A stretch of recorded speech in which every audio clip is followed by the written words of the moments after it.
60% import होता है और उस 60% इम्पोर्ट का 90% स्ट्रेट ऑफ हॉर्मुज से आता है। और स्ट्रेट ऑफ हॉर्मुज अब इंडिया में जितना आता था इंडिया के लिए बंद हो गया। 90% इम्पोर्ट्स कम हो गए हैं, तो लगभग 50-55% प्रोडक्शन हमारे देश की है। इसका सबसे ज़्यादा खामियाजा इस वक्त इमीडिएटली रेस्टोरेंट्स और होटल बर्दाश्त कर रहे हैं। सरकार ने आदेश जारी किया है कि रेस्टोरेंट और होटल्स को एलपीजी गैस मुहैया नहीं कराएंगे। रेस्टोरेंट्स एंड होटल्स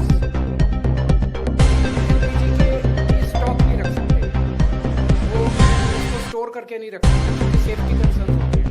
तो जितने एलपीजी सिलेंडर उनको रोज चाहिए होते हैं उतनी डेली की डेली उनको सप्लाई की जाती है। अब एकदम से अगर एलपीजी बंद हो गई तो उनके पास तो 2 दिन का भी स्टॉक नहीं है, 1 दिन का भी स्टॉक नहीं है। इसकी वजह से अब मुंबई में 20% होटल और रेस्टोरेंट बंद हो जाएंगे और लगभग अगले 2 दिन के अंदर 50% रेस्टोरेंट और होटल बंद होने जा रहे हैं। तमिलनाडु में लगभग 10,000 होटल और रेस्टोरेंट्स बंद होने की कगार पे हैं। पंजाब और दिल्ली एनसीआर में हजारों होटल और रेस्टोरेंट्स आने वाले कुछ दिनों के अंदर बंद होने जा रहे हैं। और ये पीक वेडिंग सीजन है, शादियों का सीजन है। तो मुझे लगता है अगर ये जारी रहा तो बहुत सारे लोगों को शादियां पोस्टपोन करनी पड़ेंगी। और इसी तरह की कहानियां बेंगलोर, हैदराबाद, पश्चिम बंगाल, छत्तीसगढ़, हरियाणा, बिहार सब जगह से आ रही है। मोरबी जो गुजरात में है, जिसको कि टाइल इंडस्ट्री का एक तरह से कैपिटल माना जाए, वहाँ पे 650 इंडस्ट्रीज हैं। उनमें से 170 इंडस्ट्री बंद हो चुकी है और 1 लाख लोग बेरोजगार हो चुके हैं। पूरे देश में इससे 1 करोड़ से ज्यादा लोगों के बेरोजगार एकदम से बेरोजगार हो जाने की आशंका है। और इतने बड़े स्तर पे अगर लोग बेरोजगार हो गए तो क्या स्थिति होगी हम सोच सकते हैं। और पिछले दिनों में सरकार ने कमर्शियल भी और डोमेस्टिक भी दोनों एलपीजी के दाम काफी ज्यादा बढ़ा दिए हैं। जो सरकार ने बढ़ाए वो तो अलग है, लेकिन अब मार्केट में जम के ब्लैक हो रही है एलपीजी की चारों तरफ। हमें ये समझना पड़ेगा ये क्यों हो रहा है। ये हो रहा है क्योंकि इजराइल और अमेरिका ने ईरान के ऊपर हमला किया।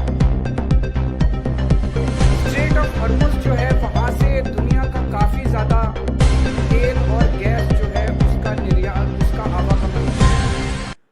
ईरान ने स्ट्रेट ऑफ हॉर्मुज पे कब्जा किया हुआ है और ईरान ने कहा है कि जो उनके फ्रेंडली देश हैं केवल उन्हीं को वहां से अपनी शिप्स ले जाने लाने का अधिकार होगा। तो जैसे रशिया, चाइना, केवल उनके शिप्स को अलाउ किया जा रहा है। इंडिया ने सबसे बड़ी, प्रधानमंत्री मोदी जी ने सबसे बड़ी गलती जो की है वो ये है, किसी भी युद्ध के अंदर जब हमारा कोई स्टेक ही नहीं है, हमें किसी भी पक्ष का साथ नहीं देना चाहिए, हमें न्यूट्रल रहना चाहिए। नॉन अलाइंड पॉलिसी भारत की विदेश नीति पिछले 75 साल से चली आ रही थी, प्रधानमंत्री ने चंद दिनों के अंदर डिमोलिश कर दिया।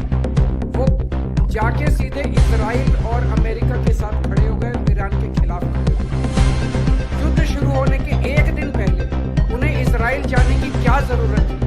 युद्ध शुरू होने के 1 दिन पहले उन्होंने नेतन्याहू को झप्पी पाने की क्या जरूरत थी? ये करके उन्होंने पूरे देश को संकट के अंदर डाल दिया है। और वो ऐसा क्यों कर रहे हैं ये हमारी समझ के परे है। आज तक भारत ने कभी भी अंतर्राष्ट्रीय स्तर के ऊपर ना इस साइड का पक्ष लिया ना उस साइड का पक्ष लिया। इवन कोल्ड वॉर के जमाने में भी जब दो पोल्स होते थे दुनिया के, उस वक्त भी भारत जो है नॉन अलाइंड मूवमेंट का पक्षधर था, तब भी हमने किसी का पक्ष नहीं लिया। अभी प्रधानमंत्री जी ने सीधे सीधे अमेरिका के और इजराइल के पक्ष में अपना वो रखा और हमने ईरान जो हमारा पुराना दोस्त था, जिसके साथ हमारा काफी वो था, उसको हमने अपना दुश्मन बना दिया। 140 करोड़ पिछले कुछ दिनों में, पिछले कुछ महीनों में, पिछले 1 साल से हम देख रहे हैं किस तरह से प्रधानमंत्री मोदी जी सीधे सीधे, ऐसा लगता है मेरे को ये शब्द इस्तेमाल करते हुए बेहद शर्म महसूस हो रही है, प्रधानमंत्री मोदी जी ट्रंप के गुलाम बने। 140 करोड़ लोगों के इस महान देश को प्रधानमंत्री मोदी जी ने अमेरिका की कॉलोनी बना दिया। अमेरिका, हम देखते हैं जब अंग्रेज आए थे, अंग्रेजों ने भारत पे क्यों कब्जा कर लिया? अंग्रेजों ने भारत पे कब्जा किया था क्योंकि उस वक्त हमारे देश के शासन करने वाले जितने राजा थे वो कमजोर थे, उनको ब्लैकमेल किया जा सकता था, उनको खरीदा जा सकता था, उन पे अटैक करके अंग्रेजों ने कब्जा कर लिया। आज अमेरिका ने हमारे देश पे कब्जा कर लिया है क्योंकि एक तरह से हमारे देश का प्रधानमंत्री कमजोर है, उसको ब्लैकमेल किया जा रहा है। प्रधानमंत्री को किस वजह से ब्लैकमेल किया जा रहा है? एक एक देशवासी का खून खौल रहा है इस टाइम। जिस तरह से डेली ट्रंप और वहां के छोटे छोटे सेक्रेटरी, छोटे छोटे अदने से कर्मचारी, अफसर अमेरिका के हमारे प्रधानमंत्री का, हमारे देश का मजाक उड़ाते हैं रोज टीवी के ऊपर बैठ के। खून खौल उठता है एक भारतवासी का, खून खौल उठता है एक देशवासी का। जिस तरह से हम इतनी जिल्लत और इतनी इंसल्ट महसूस कर रहे हैं, हमने क्या किया है? हमारा यही कसूर है कि हमारा प्रधानमंत्री एक कमजोर आदमी है। जो आदेश देते हैं ट्रंप, सर झुका के, जी हजूर करके हमारे देश के प्रधानमंत्री उसको मान लेते हैं। ट्रंप ने कहा अपनी कॉटन ड्यूटी, जो अमेरिका से कॉटन आएगी उस पर ड्यूटी 0 करो। प्रधानमंत्री ने कहा जी हजूर करते हैं। भारत के सैकड़ों लाखों किसान इस वजह से बर्बाद हो गए, लेकिन उन्होंने ट्रंप ने कहा रशिया से ऑयल खरीदना बंद करो। मोदी जी ने कहा जी हजूर करते हैं। रशिया से ऑयल खरीदना बंद कर दिया। 8 लाख करोड़ रुपए का सालाना नुकसान हुआ इसकी वजह से देश को। 8 लाख करोड़ क्यों किया? ट्रंप ने कहा जितना सामान तुम भेजोगे उस पर 18% ड्यूटी लगेगी और जो अमेरिका से सामान इंडिया आएगा उस पर 0% ड्यूटी लगेगी। मोदी जी ने कहा जी हजूर करते हैं और उन्होंने कहा। देश के कितने कर्मचारी बेरोजगार हो गए, कितनी इंडस्ट्री बंद हो गई, लाखों करोड़ों किसानों का नुकसान हो गया। और अब उन्होंने इस युद्ध के अंदर ट्रंप का और इजराइल का साथ दिया है।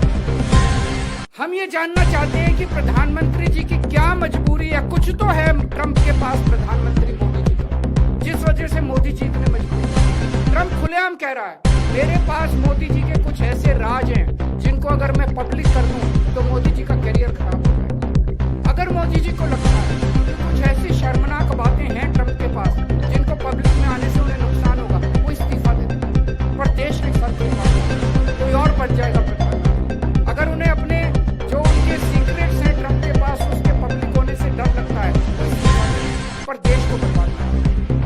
1947 में हमारा देश आजाद हुआ, उस वक्त हमारा देश इकोनॉमिकली और कई चीजों में बहुत कमजोर था। इसके बावजूद पूरी दुनिया में भारत की एक इज्जत थी, पूरी दुनिया के अंदर भारत का सम्मान होता था।